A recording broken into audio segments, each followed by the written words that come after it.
ใช่ไหมเนี่ย หมึกน้ำดำ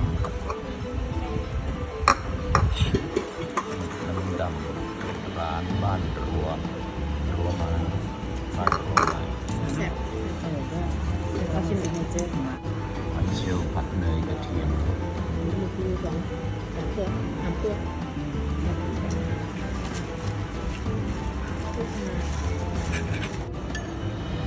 ต้มยำกุ้งหม้อไฟน้ำใส